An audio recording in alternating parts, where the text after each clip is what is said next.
پورے قد سے جو کھڑا ہوں تو یہ تیرا ہے کرم، مجھ کو جھکنے نہیں دیتا ہے سہارا تیرا۔ شہر بطحا سے پھر ایک بار فلسطین میں آ، راستہ دیکھتی ہے مسند اقصیٰ تیرا۔ ناظرین کرام، آج میں اللہ جانتا ہے کہ الفاظ میں اظہار نہیں کر سکتا کہ آج میرا دل بہت چھنی ہوا ہے اندر سے، بہت چھنی ہوا ہے۔ ایک زخم تو وہ تھا جو میں اس ملعون گیٹ ولڈر کی وجہ سے لیے بیٹھا ہوں کہ جس نے ایک بار پھر سرکار مدینہ صلی اللہ علیہ وآلہ وسلم کی شان میں گستاخی کی، اور منہ کھول کے گستاخی کی ناظرین۔ اور اس سے بڑا زخم مجھے اس بات کا کہ ابھی تک اس وقت تک جس وقت میں بات کر رہا ہوں ناظرین آپ سے، اس وقت تک مسلم امہ کی آواز نہیں اٹھی ہے، اس وقت تک پاکستان سے کوئی آواز نہیں اٹھی ہے، اس وقت تک میوزیکل چیئر کے ارد گرد رقص ہو رہا ہے، وزارتوں کی بندر بانٹ ہو رہی ہے، کون کہاں بیٹھایا جائے گا، کون کہاں لٹایا جائے گا، کس کو کیا دیا جائے گا، یہ سارے کام ہو رہے ہیں۔ کسی کو اس بات کی فکر نہیں ہے کہ جو ہمارے ایمان کا معاملہ ہے، جو ہماری زندگی اور موت کا معاملہ ہے، جو ہماری ایمان کی پلس ہے، سرکار مدینہ صلی اللہ علیہ وآلہ وسلم کی ذات اقدس پہ بات ہوئی لیکن کوئی بولنے والا نہیں۔ اور ایک زخم ناظرین اور مل گیا کہ آج مسجد اقصیٰ میں وہ قبلہ اول، کہ جس قبلہ اول کو سرکار مدینہ صلی اللہ علیہ وآلہ وسلم نے اپنے قدمین شریفین سے فیض بخشا، وہ قبلہ اول کہ جو قبلہ اول مسجد حرام کے بعد، مسجد نبوی کے بعد سب سے زیادہ مقدس ترین مسجد ہے، وہ قبلہ اول کہ جس قبلہ اول کی طرف 17 مہینے تک مسلمانوں نے اپنا رخ کر کے نمازیں ادا کی، وہ قبلہ اول کہ جس قبلہ اول سے میرے آپ کے رسول کریم صلی اللہ علیہ وآلہ وسلم معراج پہ تشریف لے گئے، وہ قبلہ اول کہ جس قبلہ اول میں سرکار مدینہ صلی اللہ علیہ وآلہ وسلم نے کم و بیش 1,24,000 پیغمبروں کی امامت فرمائی، وہ قبلہ اول ناظرین کہ جس قبلہ اول کو اللہ تبارک و تعالیٰ نے رخ مصطفیٰ صلی اللہ علیہ وآلہ وسلم کی تابناکیاں نوازی۔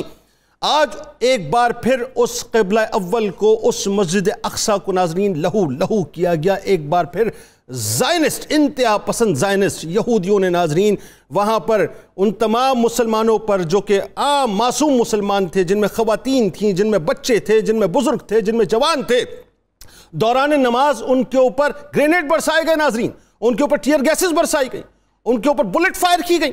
ایک بار پھر مسجد اقصیٰ کے اندر دھواں اٹھا، وہ اٹھتا ہوا دھواں مجھے آپ کو پکار کے کہہ رہا ہے کہ تف ہے ہماری غیرت کے اوپر کہ ہم مکمل طور پر خاموش ہیں۔ وہ اٹھتا ہوا دھواں ہم سے سوال کر رہا ہے کہ کب تک خاموش رہو گے، کب تک بٹے رہو گے، کب تک مصلحتوں کا شکار رہو گے۔ وہ اٹھتا ہوا دھواں 57 ممالک سے سوال کر رہا ہے کہ OIC بن چکی ہے، کب تک تم انگشت بدندہ رہو گے اور حیران رہو گے کہ ہم کریں تو کیا کریں اور کہاں جائیں۔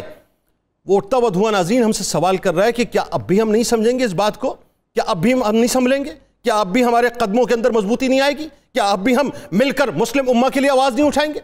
مجھے تکلیف ہو رہی ہے ناظرین، آج جو میں مناظر اس وقت ٹویٹر پہ دیکھ رہا ہوں، میں مناظر آپ کو دکھا نہیں سکتا، وہ مناظر میں آپ کو اسکرین پہ دکھا نہیں سکتا، لیکن وہ مناظر اتنے بھیانک ہیں کہ مسجد اقصیٰ کے اندر اس وقت دھواں اٹھ رہا ہے، مسجد اقصیٰ کے اندر گرینیڈ برسائے گئے، مسجد اقصیٰ کے اندر نمازیوں کے اوپر فائرز کیے گئے۔ لیکن سلام ہے، میں سلام پیش کرتا ہوں ان تمام ماؤں کو، میں سلام پیش کرتا ہوں ان جوانوں کو، ان بزرگوں کو، ان بچوں کو کہ جنہوں نے اس کے باوجود بھی نماز نہیں چھوڑی، اللہ کے حضور سجدے کو نہیں چھوڑا، اللہ کے حضور نماز ادا کرنے کو نہیں چھوڑا، اللہ کے حضور حاضری کو نہیں چھوڑا۔ لیکن میں ایک سوال اپنے آپ سے بھی کرتا ہوں اور آپ سے بھی کرنا چاہتا ہوں، کب تک ہم مصلحتوں کا چولا پہن کے رکھیں گے، کب تک ہم بیگرز بنے رہیں گے، کب تک ہم جھکے رہیں گے، کب تک ہم یہ کہتے رہیں گے صاحب کہ ہمارے پاس طاقت نہیں ہے، قوت نہیں ہے، ہماری معیشت مضبوط نہیں ہے، کب تک ہم کمپرومائز کرتے رہیں گے اور کب تک ہم یہ کہتے رہیں گے کہ یہ ہمارا مسئلہ نہیں، یہ ہمارا مسئلہ ہے، یہ ہمارا مسئلہ ہے۔ جس طرح سے کشمیر ہمارا مسئلہ ہے، جس طرح سے روہنگیا ہمارا مسئلہ ہے، جس طرح سے شام ہمارا مسئلہ ہے، اس سے بڑھ کر مسجد اقصیٰ ہمارا مسئلہ ہے۔ میں گزارش کرنا چاہوں گا صاحب تمام اداروں سے، خدا را ان معاملات کو ٹیک اپ کیجئے، یہ مسلم امہ کی پلس کا مسئلہ ہے، بڑا اشتعال ہے، لوگوں میں بڑی تکلیف ہے اس بات کی۔ اور میں گزارش کرنا چاہوں گا شہباز شریف صاحب آپ سے، اللہ تعالیٰ نے آتے ہی آپ کو موقع دے دیا ہے، 2 موقع آپ کے پاس آ گئے، ان موقعوں کو گوائیے گا مت۔ ایک موقع آپ کے پاس یہ آ گیا کہ آپ اس ملعون کو جواب دیجئے، گیٹ ولڈر کو، یورپی یونین سے رابطہ کیجئے اور شٹ اپ کال دیجئے ان لوگوں کو کہ رسول کریم صلی اللہ علیہ وآلہ وسلم کی ناموس پہ کوئی کمپرومائز نہیں ہوگا۔ اور دوسرا، سفارتی سطح پہ کچھ بھی کیجئے، کوئی بھی انداز اپنائیے، یہ آپ بہتر جانتے ہیں، لیکن مسجد اقصیٰ کے اندر جو آگ لگی ہوئی ہے، اس آگ کو بجھانے میں اپنا کردار ادا کیجئے، کامیاب ہو نہ ہو وہ اللہ کے اختیار میں، لیکن اپنا کام پورا کیجئے تاکہ تاریخ کے اس رخ پہ آپ کھڑے ہوں کہ جہاں پر ناموس رسالت پہ بات آئی تو آپ نے آواز اٹھائی، جہاں بیت المقدس پہ بات آئی، مسجد اقصیٰ پہ بات آئی تو آپ نے آواز اٹھائی۔ اللہ کرے کہ ہم یہ سمجھ لیں کہ ہماری ابتدا بھی یہی ہے، ہماری انتہا بھی یہی ہے۔ زائنسٹ ایجنڈا ہے، وہ گریٹر اسرائیل کی طرف جا رہے ہیں، وہ مسجد اقصیٰ کو معاذ اللہ مسمار کرنا چاہتے ہیں، وہ ٹیک اپ کرنا چاہتے ہیں، وہ کنگڈم آف ڈیوڈ بنانا چاہتے ہیں۔ دیکھ لیجئے صاحب، یہ ذہن میں رکھیے گا، میں جملہ ادا کرنے جا رہا ہوں، جو خاموش ہے مصلحت پسندی کا شکار ہے، خدا نہ خواستہ خاکم بدین، کہیں وہ کنگڈم آف ڈیوڈ کو بنانے کے لیے کسی طور سے سہولت کاری کا کردار تو ادا نہیں کر رہا، اور جو بول رہا ہے وہ اس طرف کھڑا ہے کہ جو یہ جانتا ہے کہ مسجد اقصیٰ ہمارا قبلہ اول ہے، ہماری پلس ہے، اس کے علاوہ اور کچھ بھی نہیں ہے۔ آغاز کرتے ہیں، ہمارے ساتھ دو شخصیات تشریف فرمائیں۔ پہلی شخصیت ممتاز محترم جناب علامہ ذوالفقار مصطفیٰ ہاشمی صاحب، اور میرے دائیں جانب خوبصورت گفتگو کرتے ہیں ممتاز عالم دین جناب علامہ محمد شہزاد مجددی صاحب۔ دونوں اب آپ کو السلام علیکم۔ شکریہ، وعلیکم السلام۔ علامہ صاحب آپ سے آغاز کرتے ہیں، دل بہت بھرا ہوا ہے، اور ظاہر ہے مجھے لگتا ہے کہ اس پہ گفتگو اگر ہم نہیں کریں گے تو پھر کون کرے گا، اور شاید یہ واحد 92 چینل ہے، بلکہ یقیناً الحمدللہ یہ مینجمنٹ کو سعادت ہے کہ آج ہم نے شام میں گیٹ ولڈر ملعون پہ بات کی، اور ابھی یہ مسجد اقصیٰ پہ بات ہونے جا رہی ہے۔ کیا تماشا لگا ہوا ہے؟ جی، بسم اللہ الرحمن الرحیم، الحمدللہ حمداً کثیراً طیباً مبارکاً فیہ، مولاي صلی وسلم دائماً ابداً علی حبیبک خیر الخلق کلہم۔ آگ ہے اولاد ابراہیم ہے، نمرود ہے۔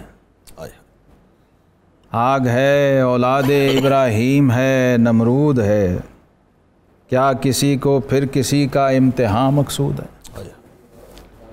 اور اے خاصان رسول وقت دعا ہے، امت پہ تیری آ کے عجب وقت پڑا ہے۔ بلا شبہ جنید صاحب، یہ ساری امت کا درد ہے جو آپ نے اپنے لفظوں میں بیان کر دیا، اور ہمارے دل بھی چھلنی ہے یہ سن کر، یہ خبر سن کر۔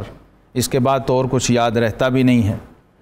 ایسی خبر کہ ہمارے قبلہ اول مسجد اقصیٰ اور القدس الشریف کی عظمت اور حرمت کو پامال کیا جا رہا ہو، اور اس سے بھی زیادہ تکلیف یہ ہے کہ اس پر کسی مسلمان کو کچھ کہنا پڑے۔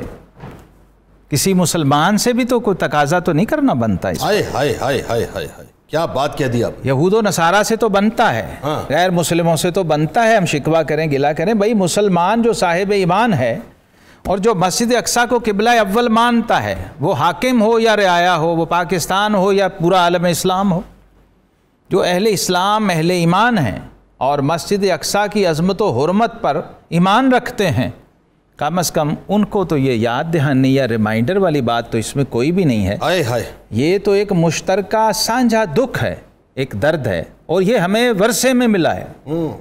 المیہ یہ ہے، ہماری نسلوں کو، ہم سے پچھلی نسل کو، اس سے پچھلی نسل کو یہ درد ورثے میں ملا ہے، جو کچھ یہاں ظلم و ستم فلسطین بالکل ایسا ہے، بالکل مستقل طور پہ جاری ہے، 48 سے جاری، اور وقفے سے وہ عالم اسلام کی نبض کو چیک کر رہے ہیں۔ ہاں، بلکہ غیرت کو چیک کر رہے ہیں، غیرت ایمانی کو چیک کر رہے ہیں۔ غیرت ایمانی ہی نبض ہے عالم اسلام کی، وہ ہمیں چیک کر رہے ہیں کہ ابھی کہاں پہنچے ہیں، کیا ان کے اندر کوئی غیرت مند ناموس رسالت کا کوئی محافظ ابھی بچا ہے؟ کیا ایسی مائیں موجود ہیں جو غازیوں کو جنم دیتی ہیں، ناموس رسالت کے محافظوں کو جنم دیتی ہیں؟ تو حکومت وقت ہو، پاکستان کے اندر بننے والی تازہ سامنے آنے والی حکومت ہو، یا عالم اسلام کے حکمران ہوں، میں سمجھتا ہوں یہ بذات خود، بجائے اس کے کہ ہم ان سے کوئی اپیل کریں، یہ خود ان کا بہت بڑا ٹیسٹ ہے۔ اور جنید صاحب، قدرت کے بھی امتحان لینے کے اپنے انداز۔ ہائے ہائے، کیا کہہ دی بات آپ نے۔ رب ذوالجلال نے کبھی ہمیں آزمایا، کبھی اس امت کو، کبھی زلزلوں سے، کبھی آفات سے، کبھی ایسا بھی ہوا ہے، کبھی تاتاریوں سے بھی آزمایا ہے قدرت نے۔ ہاں بالکل ٹھیک، بالکل ٹھیک، ہاں بالکل ٹھیک۔ خطیب بغدادی نے لکھا ہے کہ جب سمرقند اور بخارا پہ انہوں نے حملہ کیا نا، تو اس وقت ایسے لوگ دیکھنے والے اہل نظر موجود تھے جنہوں نے دیکھا کہ یہ چنگیز خان کی فوجیں تاتاریوں کی عالم اسلام پہ جو حملہ کر رہی ہیں تو یہ عذاب الہی کی شکل بن کے آ رہی۔ جب لوگ بے حس ہو جاتے ہیں نا، اب قبلہ سے بڑھ کے ہم کون سا مقدس مقام لائیں؟ اب رہ کیا گیا کہ جب اس کی عظمت و حرمت کو کسی نے چیلنج ہی نہیں کیا، بلکہ اس کے اوپر اٹیک کر دیا، حملہ کر دیا، اور نمازیوں کی عظمت و حرمت۔ اور ہمیں تو ہمارا دین بتاتا ہے کہ ایک انسان کی جان جس نے لی ہے، گویا اس نے پوری نسل انسانی کو بلڈوز کر. نہیں، یہاں تو ہیومن رائٹس نظر ہی نہیں آتے نا ان کو. اب یہاں جو چیمپئنز ہیں پوری دنیا کے وہ خاموش ہیں بالکل ایک دم اس معاملے. اس کا مطلب یہ ہے، یہ دوسرا ٹیسٹ ہے. یہاں پھر یہ ہیومن رائٹس والے چیک ہوتے ہیں کہ آپ انسانیت کے کون سے درجے پر فائز ہیں. جس وقت آپ عین عبادت گاہ میں ایک مذہبی مرکز کے اندر عبادت کرتے ہوئے لوگوں کو کم از کم کوئی وحشی درندہ بھی اس کا تصور نہیں کر سکتا، کوئی خونخوار درندہ اس کا تصور نہیں کر سکتا. تو ہیومن رائٹس تو یہاں نام لینا بھی میں سمجھتا ہوں اس سے بڑی شرم کی کوئی بات، شرمناک بات ہو نہیں سکتی کہ ایسے حالات میں ایسے لوگوں کے سامنے ہیومن رائٹس کی بات کی جائے. یہ تو کوئی جنگلی درندوں کا کوئی قانون ہے جو آپ لا کر، یار ہمیں تو ہمارا دین کہتا ہے کوئی چرچ ہو، کوئی مندر ہو، کوئی معبد ہو، آپ وہاں پر خطرہ تو دور کی بات، آپ اس کے محافظ ہیں، کسٹوڈین ہیں. صحیح، بالکل ٹھیک. اسلامک اسٹیٹ کے اندر میثاق مدینہ سرکار نے کیا تھا، جن سے کیا تھا آج وہی کر رہے ہیں سارا کام. اب دیکھیے یہ کیا ہے، یہ کیا دو رنگی ہے، یہ کیا تضاد ہے، اس پر ایک سوالیہ نشان. بالکل ٹھیک ہے، بات آگے بڑھاتے ہیں. علامہ صاحب جو اس وقت مناظر ظاہر ہے وہ تو ہم دکھا نہیں سکتے، لیکن آپ نے بھی سوشل میڈیا پہ دیکھے، میں نے بھی دیکھے، دل بڑا بھر گیا. آپ یقین مانیے کہ ہم اس وقت اتنے اچھے ماحول میں بیٹھ کے گفتگو کر رہے ہیں. سلام ہے ان ماؤں بہنوں بیٹیوں کو، سلام ہے ان جوانوں کو، بزرگوں کو کہ جو اس وقت بھی مسجد اقصیٰ میں ڈٹے ہوئے ہیں، نمازیں بھی ادا کر رہے ہیں.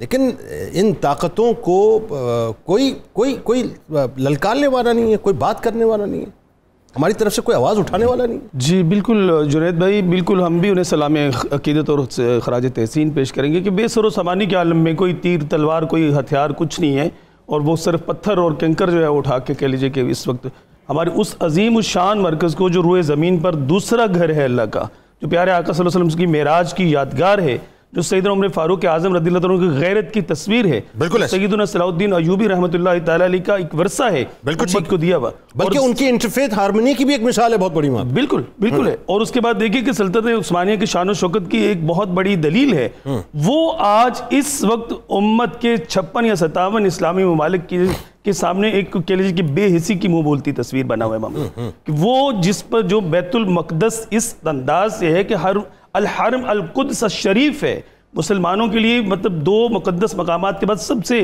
مقدس ترین تیسرا مقام ہے. اس کے ساتھ ہماری وابستگی تو ایسی ہونی چاہیے کہ جیسے سیدنا صلاح الدین ایوبی رحمۃ اللہ تعالیٰ کے لیے سیر نگار آپ کے لکھتے ہیں کہ آپ کو اتنا رنج ہوتا، اتنی تکلیف ہوتی تھی کہ جیسے کسی کا اکلوتا بیٹا مر گیا ہو اور وہ بے چین ہو، جب تک کہ آپ نے اس اپنی منزل کو حاصل نہیں کر لیا. ضرورت اسی بات کی ہے کہ اس مداومت اور مقاومت کے ساتھ جو ہے وہ غیرت کے ساتھ اس وقت جو ہے وہ امت مسلمہ اٹھ کھڑی ہو، اور اس جو ہے وہ کہہ لیجئے کہ بہت درینہ اور پیچیدہ جو مسئلہ ہے اس کے خلاف ایک غیرت کی جرت کی آواز بنے، اور اس وقت تک چین سے نہ بیٹھے جب تک یہ مسئلہ حل نہ ہو جائے. صرف زبانی جمع خرچ کر کے مذمت کر دینا اور کہہ لیجئے کہ ان کی طرف سے ہر آنے والے رمضان میں، یہ آپ دیکھیے کہ کئی رمضان ہی میں جو ہے مسجد اقصیٰ تسلسل چل رہا ہے. مسلمان جب اپنے رب کی عبادتوں میں مغن ہوتے ہیں، ایک ان کی روحانیت کا، ان کی کہہ لیجئے کہ اللہ تبارک و تعالیٰ کی بارگاہ میں حاضری کا مہینہ ہوتا ہے، ایک خاص مبارک اور مقدس مہینہ ہے، اس وقت مسلمانوں کے دل پہ چرخے لگانے کے لیے، ان کے دلوں کو چلنے خاص طور پہ یوم القدس جب آئے گا تو اس پہ تو بڑا اس پہ تکلیف دینے کے لیے یہ وہ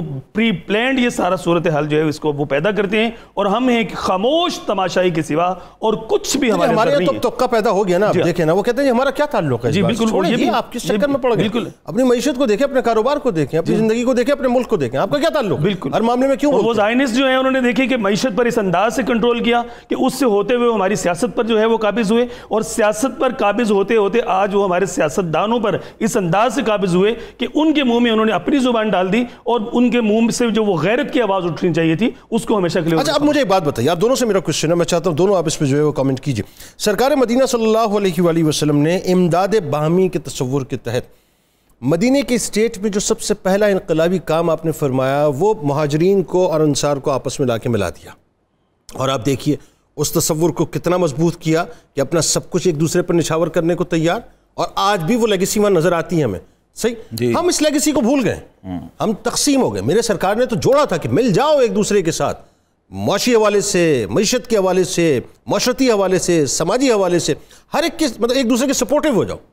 کیوں ہم تقسیم ہو گئے؟ دیکھیے جنید صاحب، ہمیں قرآن نے جو تصور دیا نا اس پہ ذرا فوکس کر لیں تو یہ ساری چیزیں ہمیں سمجھ آئیں گی انسانیت کا جو تصور اسلام کے پاس ہے نا وہ دنیا کے کسی اور نظام کے واہ واہ واہ، قرآن نے اپنی نصوص میں، قرآنی آیات میں رب کائنات نے ہمیں فرمایا یا ایھا الناس انا خلقناکم من ذکر و انثی۔ دنیا کا کوئی نظام اور کتاب اور منشور اٹھائیے، کہیں ایسا کانسیپٹ موجود ہے کسی کے پاس نہیں کہ ہمیں ہمارا رب، ہمارا دین وہ کہاں جوڑ رہا ہے؟ اس مرکز کے ساتھ جہاں سے رب کریم نے نسل انسانی کا آغاز فرمایا۔ واہ، ہم نے تمہیں ایک جوڑے سے پیدا کیا، ٹھیک، وَجَعَلْنَاكُمْ شُعُوبًا وَقَبَائِلَ لِتَعَارَفُوا، اور پھر اس کے بعد تمہیں مختلف قبیلوں میں، قوموں میں، رنگ و نسب میں اس لیے تقسیم کیا تاکہ تعارف ہو جائے۔ انٹروڈکشن کے لیے حقیقت کیا ہے کہ تمہاری اصل ہے کلکم من آدم و آدم من تراب، جو آخری خطبے میں رحمت للعالمین پیغمبر انسانیت صلی اللہ علیہ وسلم نے منشور پوری انسانیت کو دیا ہے۔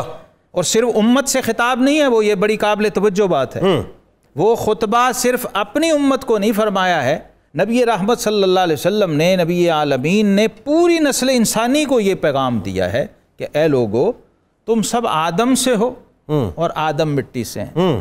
اور جنید صاحب آج موقع ایسا ہے میں یہ بات دہرا دوں، حضرت سعدی شیرازی رحمۃ اللہ علیہ نے جب اس تصور کو اپنے کلام میں ڈھالا نا تو کہتے ہیں بنی آدم آزائے یک دیگرند، تمام بنی نو انسان اس طرح ہیں جیسے ایک جسم کے مختلف اعضاء ہوتے ہیں کہ در آفرینش سے یک گوہرند۔ بھئی جب ایک گھرانہ ہو اور اس کا باپ ایک ہو، باپ ایک ہو، سب کا ہیڈ ایک ہو فیملی کا، تو وہ سارے لوگ آپس میں کیا ہوئے؟ بالکل ٹھیک ہے بہن بھائی، سارا کنبہ، ساری فیملی۔ یہ تصور ہمیں قرآن دے رہا ہے، سنت دے رہی ہے، ہمارے اکابر دے رہے ہیں، اور یو این کی بلڈنگ پر سعدی شیرازی کا یہ قطع آج بھی لکھا ہوا ہے۔ گویا قرآن کی آیت لکھی ہوئی ہے، گویا نبی کریم علیہ السلام کے خطبہ حجت الوداع کی ایک شکل لکھی ہوئی ہے، سعدی کے اس کلام کی شکل۔ بالکل ٹھیک ہے۔ تو جب تصور ہمیں یہ دے دیا تو اس کا مطلب یہ ہوا کہ اخوت کا ہے یہ مطلب، چبھے کانٹا جو کابل میں تو ہندوستان کا ہر پیرو جواں بیدار ہو جائے۔ لیکن یہاں تو یہ وہ تصور تھا، وہ برادری جو نبی کریم علیہ السلام نے مدینہ طیبہ میں جو مواخات مدینہ کا جو تصور و کانسیپٹ تھا وہ یہ تھا۔ لیکن اب تو صورتحال ہو، تمہارا کشمیر تمہارے ساتھ، ان کا فلسطین ان کے ساتھ، ان کا روہنگیا یہ بدقسمتی سے امپورٹڈ وائرس ہے، نظریہ ہے جو باہر سے آیا، یہ ہمارے اندر کا نہیں ہے، میں دعوے سے کہہ رہا ہوں۔ یہ کسی لا الہ الا اللہ محمد رسول اللہ صلی اللہ علیہ وسلم کے نہ ذہن میں آ سکتا ہے پڑھنے والے کے، نہ اس کے دل و دماغ کے اندر آ سکتا۔ یہ تصور ہمارا ہے ہی نہیں، یہ جب آئے گا باہر سے آئے گا۔ تو اس لیے آپ صرف ناپید کیوں ہو گیا امداد بہاونی کا؟ ہاں، کیونکہ اس جڑ سے کٹ گئے نا، وہ جو آپ بات کر رہے ہیں اشارہ، دیکھیے ایک درخت ہوتا ہے نا، درخت میں ایک جڑ ہوتی ہے، پھر اس کی تنے ہوتے ہیں، شاخیں ہوتی ہیں۔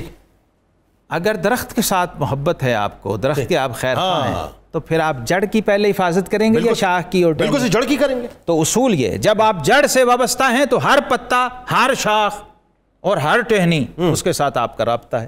تو جب آپ جڑ سے کٹ کے ایک ٹہنی کے ساتھ پکڑ کے جھولنے لگ گئے اور سمجھا کہ یہی کل درخت ہے، اصل میں یہ وہ دھوکہ ہے، وہ فریب ہے نظریاتی آئیڈیالوجی کا جو آج عالم اسلام کو اور ہمارے پاکستان کے اندر بھی یہ وائرس پھیلنے لگا ہے۔ میکرو لیول پہ علامہ صاحب اس سے نکلنا ہے، میکرو لیول پہ جیسے جڑ کی بات ہوئی، یعنی دوسرے لفظوں میں ایک جسم کی بات ہوئی، دوسرے لفظوں میں جسم کے کسی حصے میں اگر تکلیف ہو تو مسلمان کو تیار رہنا چاہیے۔ یہ میکرو لیول پہ بات ہے کہ پوری دنیا میں جہاں جہاں مسلمان بستے ہیں۔ مائکرو لیول پہ یہ ہے کہ جیسا میں نے بتایا کہ انصار و مہاجرین کی ایک جماعت بنا دی ہے، مائکرو لیول سے کام شروع ہوا، پھر وہ میکرو لیول پہ چلا گیا۔ ہمارے یہاں یہ ہے کہ معاشرے کے اندر جو ہم ایک دوسرے کے، مجھے لگتا ہے ایسا ہے کہ شاید اب خود غرضی زیادہ بڑھ گئی ہے ہمارے اندر، یا اپنا آپ زیادہ بڑھ گیا ہے کہ جو باہمی امداد کا تصور ہے وہ ہمارے یہاں اب ناپید ہوتا جا رہا ہے، ایسا کچھ ہے؟ جی بالکل ہے، اور آپ دیکھیے کہ یہ ہم رمضان شریف کا مہینہ گزار رہے ہیں، حضور صلی اللہ علیہ وسلم حدیث کی روشنی میں بھی بتائیے گا ذرا۔ مواسات کا مہینہ اس کو فرمایا گیا، اور فرمایا کہ تم میں سے کوئی اپنے مسلمان بھائی کا روزہ کھلوائے گا، اس کے افطار کروائے گا تو اس کو اتنا ہی اجر ملے گا جتنا روزہ رکھنے والے کو ہے۔ صحابہ کرام عرض کرتے ہیں، وہ آپ مائکرو کی بات کر رہے ہیں، تو صحابہ کرام عرض کرتے ہیں یا رسول اللہ ہم میں سے کوئی وہ وسعت نہیں پاتا، تو فرمایا ایک گھونٹ جو ہے وہ دودھ کا، پانی کا، ایک کھجور سے بھی روزہ کھلوا دیں گے تو اس سے بھی وہی اجر و ثواب ملے گا۔ یہ نیکی کا وہ تصور ہے جو ہمیں اسلام نے دیا ہے کہ ہم جس حد تک کسی کی اشکشوئی کر سکتے ہیں، جس حد تک اس کے کام آ سکتے ہیں، جس حد تک اس کا دکھ دور کر سکتے ہیں، ہم قدم تو بڑھائیں۔ نتیجہ ہمارے ذمہ نہیں ہے، ہمارے ذمہ کوشش کر رہا ہے۔ جب ہم کوشش کرتے ہیں تو یہاں تک بشارتیں احادیث طیبات میں موجود ہیں کہ 75,000 اللہ تبارک و تعالیٰ کے ملائکہ جب وہ کسی کی مدد کے لیے نکلتا ہے، 75,000 فرشتے اس کے لیے دعائے مغفرت کرتے ہیں، یہاں تک کہ وہ لوٹ کے واپس آئے، ہر قدم کے بدلے میں اللہ تبارک و تعالیٰ اس کا ایک ایک گناہ جو ہے وہ معاف فرماتا ہے اور اس کو اجر و ثواب عطا فرما کے اس کے درجات بلند فرماتا ہے۔ اسلام نے یہ تصور دیا ہے بھلائی کا، خیر خواہی کا، دوسروں کے کام آ جانے کا، دوسروں کی تکلیف کو اپنی تکلیف بنا لینے کا، دوسروں کے غم اور دکھ جو ہے ان کو سمیٹ لینے کا۔ بڑی اچھی بات مجھے یاد آ رہی ہے جنید بھائی، شاید آپ کو یاد ہو، یہاں پہ ایک پروگرام ہوا تھا، میرے خیال میں اس میں آپ نہیں تھے، وہ اس میں ایک دنیا دار بظاہر بندے ہیں، مطلب عالم لوار صاحب کے بیٹے وہ عارف لوار صاحب، اور وہ کورونا کا اس وقت فضا چل رہی تھی، تو انہوں نے ایک بات کی، وہ دل میں گھر کر گئی، انہوں نے کہا کہ آج یہ دور ہے کہ محلوں کو گھر بنا لو۔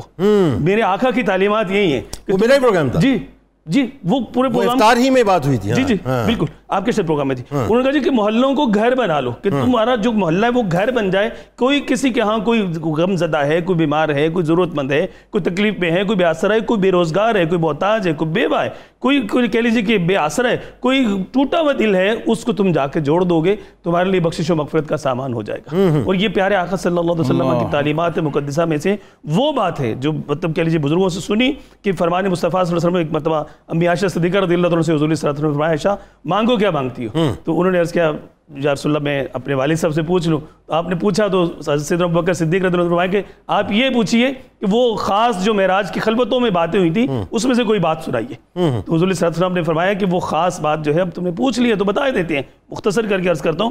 تو حضور صلی اللہ علیہ وسلم نے فرمایا کہ وہ یہ ہے کہ جو کسی کا ٹوٹا ہوا دل جوڑ دے گا اللہ تبارک و تعالیٰ کے مقربین میں شامل ہو جائے گا، اللہ تعالیٰ اس کو مغفرت فرما دے گا۔ تو حضرت ابوبکر صدیق رضی اللہ عنہ کی یہ بات پہنچتی ہے، حضرت اما عائشہ صدیقہ رضی اللہ عنہ آپ کی شہزادی ہیں پہنچاتی ہیں، تو حضرت ابوبکر صدیق رضی اللہ عنہ یہ بات سنتے ہی رو پڑتے ہیں، اللہ اشکبار ہو جاتے ہیں۔ تو عرض کرتی ہیں مطلب حضرت امی جان جو ہے وہ حضرت ابوبکر صدیق رضی اللہ عنہ کی بارگاہ میں کہتی ہیں کہ آپ کیوں روئے کیوں؟ مجھے خوشی کی بات ہے۔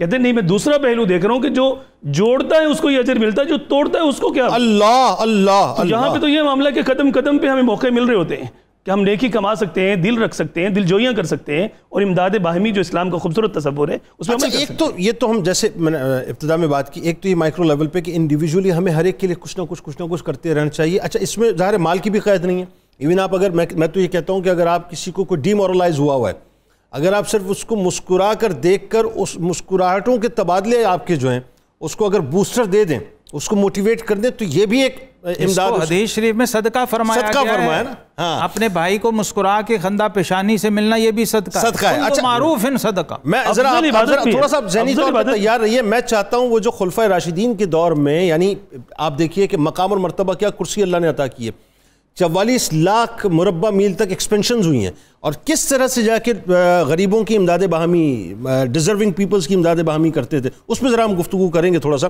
لیکن پہلے کالر کو شامل کرتے ہیں۔ فضل الرحمان صاحب لاہور سے ہمارے ساتھ ہیں، السلام علیکم۔ جی وعلیکم السلام سر، کیا حال ہے، کیسے ہیں؟ جی الحمدللہ جناب، اللہ کا شکر، آپ ٹھیک ہیں؟ اچھا سر، گزارش یہ ہے، میرا کسی پولیٹیکل پارٹی سے تعلق بھی نہیں ہے، اور یہ اسلامی پروگرام میں کوئی پولیٹیکل پروگرام بھی نہیں ہے۔ گزارش صرف اتنی سی ہے کہ دل خون کے آنسو ہوتا ہے جب قبلہ اول کے بارے میں سنا ہے، لیکن وہ بات وہی ہے، ابھی مولانا صاحب نے بھی فرمایا تھا کہ کوئی بھی لیڈر نہیں بولا، کوئی بھی عمران خان کا نام لے کے اس معلوم نے کہا تھا کہ مجھے خوشی ہوئی ہے کہ وہ تو دیکھیں، وہ میں کسی پولیٹیکل اینگل سے بات نہیں کر رہا، تو نبوت رسالت پہ اس شخص نے بڑا بولا ہے عمران خان نے، اس کو بھی سلام پیش کرتے ہیں۔ گزارش یہ ہے کہ ہمیں مسئلے کو ہم سوچنا چاہیے اور اس کی آواز اٹھانی چاہیے، اور بالکل نازیبا الفاظ میں استعمال۔ دیکھیے میرے رب کے کارخانے میں کسی بات کی کمی نہیں ہے، جن لوگوں نے کام کیا اللہ تعالیٰ ان کو اس کا ثمرہ ضرور عطا کرے گا، لیکن یاد رکھیے گا اللہ تبارک و تعالیٰ نے ایک نظام بنایا ہے کہ اگر ایک نور الدین زنگی جاتا ہے تو پھر ایک صلاح الدین ایوبی کو اللہ تعالیٰ بھیجتا ہے۔ یہ ذہن میں رکھیں کہ کام ہوتے ہیں، محمود غزنوی کو بھی اللہ تبارک و تعالیٰ بھیجتا ہے، شہاب الدین غوری کو بھی اللہ تعالیٰ بھیجتا ہے، تو سب یہ ذہن میں رکھیے گا کہ یہ سب کچھ ہوتا ہے، لیکن بات وہی ہے اس کے لیے اس اٹیچمنٹ اور اس اخلاص کی ضرورت ہے کہ میرا قبلہ و کعبہ جو ہے وہ صرف وہیں اور کچھ بھی نہیں۔ ایک اور کالر کو شامل کرتے ہیں، نثار ساگر صاحب ہمارے ساتھ ہیں، الطاف حسین صاحب ہمارے ساتھ ہیں رحیم یار خان سے، السلام علیکم۔ وعلیکم السلام جنید بھائی، کیا حال ہے؟ الحمدللہ جناب، آپ ٹھیک ہیں؟ میرا سوال یہ ہے کہ میں نے گاڑی لی ہوئی ہے بینک سے، تو اس پہ زکوٰۃ کتنی بنے گی؟ جو میں نے ڈاؤن پیمنٹ دی ہے وہ میرے اوپر زکوٰۃ بنتی ہے؟ اچھا آپ پہلے تو یہ بتائیے جو بینک سے آپ نے لی ہے اس بینک میں شرائط کیا ہیں، مختصر 2 جملوں میں؟ شرائط سود میرے خیال میں ہے اس کے۔ ہاں چلیں، میں جو کہنا نہیں چاہ رہا تھا وہ آپ نے خود ہی کہہ دیا، تو پہلے تو ذرا یہ سمجھتے ہیں کہ یہ لینا صحیح ہے کہ نہیں، اس کے بعد پھر باقی ساری بات ہوگی نا. چلیں بہت شکریہ آپ نے ہمیں جوائن کیا. مختصراً بتائیے گا اس بارے میں. یہ جو گاڑی کا پوچھ جی گاڑی کا. ہاں اگر تو یہ کنفرم ہو جائے کہ وہ شرع سود کے ساتھ لی گئی ہے پھر تو وہ درست نہیں ہے. ہاں تو پھر باقی بات ہی بیکار. حرام مال پر زکوٰۃ تو بذات خود بہت بڑا گناہ ہے، اس پر تو الٹا پکڑ اور گرفت ہے. تو پہلے یہ ہے کہ اس کا حلال ذریعے سے اور حلال سورس سے ہونا ضروری ہے. بالکل ٹھیک ہے. ظہیر احمد صاحب ہمارے ساتھ ہیں. السلام علیکم. وعلیکم السلام. جی ظہیر صاحب فرمائیے. سر جنید صاحب، سب سے پہلے آپ کو اور آپ کی ٹیم کو اور 92 نیوز کو خراج تحسین پیش کرتے ہیں کہ اس وقت میں جب فرونیت عروج پر ہے آپ نے حق اور سچ کا ساتھ دیا. اللہ تعالیٰ آپ کو سدا خوش و آباد رکھے. سر میرا سب سے پہلا سوال ہے کہ جب فرانس نے فرسٹ ٹائم سب سے پہلے گستاخی کی تھی ہمارے نبی کریم حضرت محمد مصطفیٰ صلی اللہ علیہ وسلم کی شان میں، اس وقت ہماری جو موجودہ حکومت سابقہ حکومت پی ڈی آئی اس نے کوئی رد عمل نہیں دیا. سوائے لبیک یا رسول اللہ کے جو حق سچ کے لیے نکلے تھے. اور اسی رمضان میں، پچھلے رمضان میں ٹھیک ہے پی ڈی آئی نے جو ظلم و ستم کیا تھا اس کی پوری دنیا گواہ ہے. اچھا اس کو ہم پولیٹیکل گفتگو کی جگہ ہے. اگر ہم مثال کے طور پہ اس بات کو یوں سمجھ لیں کہ جی ہمیں کرنا اب کیا چاہیے، ٹھیک ہے، بات یہ ہے اور یہ ذہن میں رکھیے گا کہ یہ مستقل ہو رہا ہے اور اس پہ ظاہر ہے پوری ایک جو انٹرنیشنل فورسز ہیں وہ اپنا کام کر رہی ہیں. اس وقت ہمیں آگے کا دیکھنا ہے، آگے کا دیکھیں آگے کیا کرنا ہے. ہمیں محمود الحسن صاحب ہمارے ساتھ ہیں. السلام علیکم. وعلیکم السلام. جنید اقبال بھائی کیا حال ہے؟ الحمدللہ جناب میں بہت اچھا ہوں. آپ ٹھیک ہیں؟ مجھے رضی صاحب کو دیکھ کر دل خوش ہو گیا. مدتوں بعد زیارت ہوئی. میرا ایک بڑا اچھا سوال، ایک بڑا بہت ہی اہم سوال ہے. ہماری مساجد میں تو صف بندی نہیں ہے، اتفاق اور اتحاد نہیں ہے. مسالک پہ ہم لگے ہوئے ہیں. صفوں میں اتحاد ہوگا تو انشاءاللہ مسجد اقصی جو ہے وہ آزاد ہوگی. درست.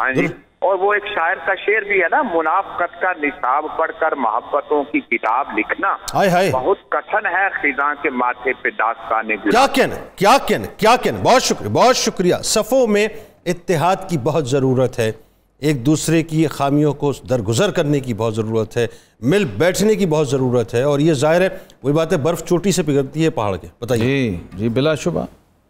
میں ایک بات جنید صاحب آپ نے جو فرمائی نا امداد باہمی کے حوالے، جی میں سمجھتا ہوں بہت اس وقت اہم موقع ہے. جو خلفائے راشدین اور جو ان کا کردار لنگر کے تقسیم کرنے کا موقع ہے اور خلفائے راشدین کی تو کل زندگی کا سیرت کا یہ خلاصہ ہے کہ جب آپ کسی کے کام آتے ہیں تو ہمیں یہ سبق سکھایا گیا ہے کہ یہی ہے عبادت، یہی دین و مذہب کہ کام آئے دنیا میں انسان کے انسان. اور پھر فرمایا نبی کریم علیہ السلام نے ارحموا من فی الارض یرحمکم من فی السماء. کرو مہربانی تو اہل زمین پر خدا مہربان ہوگا عرش بری پر. اور درد دل کے واسطے پیدا کیا انسان، ورنہ اطاعت کے لیے کچھ کم نہ کرو. یہ میں ایک بزرگ کا لنگر پیش کرنا چاہ رہا ہوں.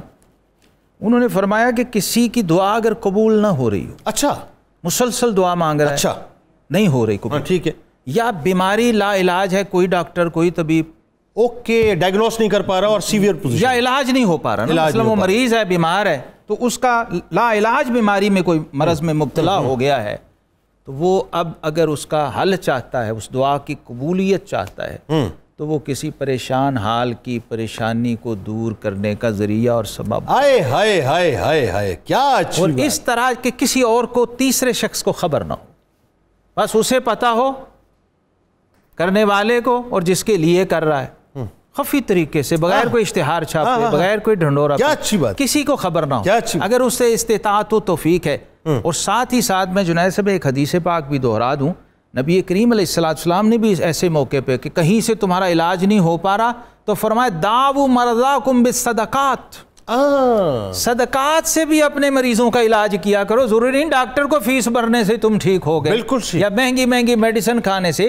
کبھی کبھی جب کسی ضرورت مند کے تم مستحق کے کام آ جاتے ہو نا تو اس سے بھی بیماریاں. آخری بات، مجھے ایک حدیث پاک کا مفہوم یاد آیا کہ اللہ تبارک و تعالیٰ نے ایسے گروہ پیدا کیے ہیں جن کا کام ایک دوسرے کی مدد کرنا، ایک دوسرے کی پریشانی کو حل کرنا. اور کل بروز محشر جب خلق حساب کتاب میں لگی ہوگی تو وہ نور کے ممبروں پہ بیٹھے ہوں گے اور اللہ سے اس کی شان کے مطابق محو گفتگو ہوں گے. بس آخری بات ذرا بتا دیجئے صاحب، یہ اتنا بڑا تصور ہے ایک دوسرے، اور ہم نے کوئی ہاتھی گھوڑے نہیں چلانے، بس جتنی کیپیسٹی ہے مدد. اس کو مسرد الفردوس کے حدیث پاک سے بتا دیجئے کرتا ہوں. پیارے آقا صلی اللہ علیہ وسلم فرمایا کہ جس نے میرے کسی امتی کی مدد کی، اس کی حاجت کو پورا کر دیا، اور اس کے ذریعے سے اس کو خوش کیا, اس نے مجھے خوش کر دیا, اور جس نے مجھے خوش کر دیا اس نے اپنے رب کو خوش کر دیا, اور جس نے اپنے رب کو خوش کر دیا رب اس کو جنت میں داخل فرمائے. تو آپ نے تو سیدھا سیدھا وہ بتا دیا, روٹ بتا دیا کہ بھائی جنت میں جانا ہے تو اس روٹ کو اختیار کر لو, چلے جاؤ گے. بہت شکریہ آپ دونوں آپ کا. میں جنید صاحب 2-3 شعر سلام کے پڑھ دوں, بس وقت بالکل سمٹ گیا. محمد زبیر صاحب ہمارے ساتھ کراچی میں 2-3 شعر پڑھ دوں سلام کے مسجد اقصیٰ کے حوالے سے. اے میرے قبلہ اول تیری عظمت کو سلام, اے میرے قبلہ اول تیری عظمت کو سلام, تیری ندرت تیری حیبت تیری شوکت کو سلام, اور تیری چوکھٹ کی رسولوں نے غلامی کی ہے, تیری چوکھٹ کی رسولوں نے غلامی کی ہے, سارے نبیوں نے تجھے آ کے سلامی دی ہے, عرض القدس تیری شان جلالت کو سلام, اے میرے قبلہ اول تیری عظمت کو سلام, اور قبلہ جہاں تجھے حق نے شب معراج کیا, قبلہ جہاں تجھے حق نے شب معراج کیا, سب مذاہب کو تیرے امر کا محتاج کیا, سب مذاہب کو تیرے امر کا محتاج کیا, اور گنبد مسجد اقصیٰ تیری حرمت کو سلام, اے میرے قبلہ اول تیری عظمت کو سلام, اور خضر و یحییٰ و زکریا تیرے درباں ٹھہرے, خضر و یحییٰ و زکریا تیرے درباں ٹھہرے, تیرے معماروں میں داؤد و سلیمان ٹھہرے, اور کثر تقدیس تیری شان عمارت کو سلام, اے میرے قبلہ اول تیری عظمت کو سلام, اور کون جانے تیری محراب کا رتبہ اقصیٰ, کون جانے تیری محراب کا رتبہ اقصیٰ, سرور دین تیری سمت کیا ہے سجدہ, اور تیری نسبت تیری قربت تیری رفت کو سلام, اے میرے قبلہ اول تیری عظمت کو سلام, تیری ندرت تیری حیبت تیری شوکت. جزاک اللہ, بہت شکریہ, بہت شکریہ. مجھے اجازت دیجئے, انشاءاللہ رات 2 بجے زندگی رہی تو سحری کی خصوصی براہ راست نشریات میں حاضر ہوں گا, اور آپ سے ملاقات بھی ہوگی اس دعائے امید اس یقین کے ساتھ کہ اللہ تعالیٰ آپ کا ہمارا ہم سب کا حامی و ناصر. آمین.